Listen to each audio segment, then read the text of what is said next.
یقین سے کلام کی تاثیر میں اضافہ مجرب ہے۔ قرآن جسم اور روح دونوں کے لیے شفا ہے۔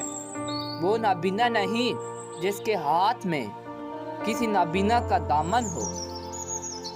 لوگوں کے ساتھ برا گمان کرنے سے بچو۔ سفید کپڑے پہنو اس لیے کہ وہ زیادہ پاکیزہ اور اچھے ہوتے ہیں۔ ماں کے پاس رہو کیونکہ جنت اس کے پاؤں تلے ہے۔ اے لوگو، اللہ سے ڈرو اور طلب رزق میں اعتدال سے کام لو۔ ہر سنت نبی کریم صلی اللہ علیہ وسلم کی زیارت ہے۔ رہو بھائیوں کی طرح، معاملہ کرو اجنبیوں کی طرح۔ آنکھ کی قدر نابینا سے اور آزادی کی قدر کسی غلام سے پوچھو۔ گناہوں سے بچنا عبادت سے زیادہ ضروری ہے۔ انمول ہے وہ عورت جسے کسی نامحرم نے نہیں دیکھا۔ تقوی کے بعد مومن کے لیے کوئی چیز نیک بیوی سے بہتر نہیں۔ اخلاص کے بغیر بڑے سے بڑا عمل بھی بیکار ہے۔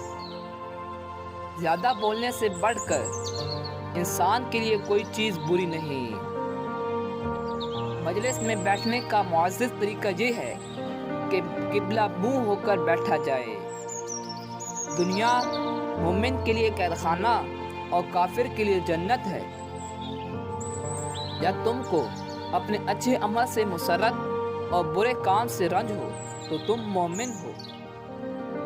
ہر نئے زمانے میں قرآن کی حقیقت اشکارا ہوتی رہے گی۔ انسان کا سب سے بڑا دشمن اس کا غصہ۔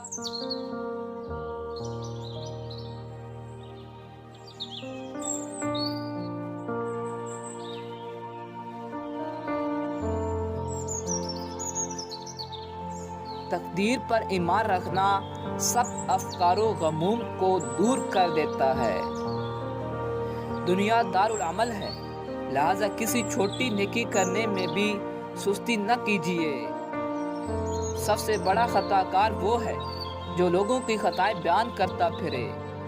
تمام صحابہ اکرام رضی اللہ تعالیٰ عنہ معیار حق ہیں اور ہمارے ایمان کا حصہ ہیں۔ دوسروں کے مال کی طمع نہ کریں۔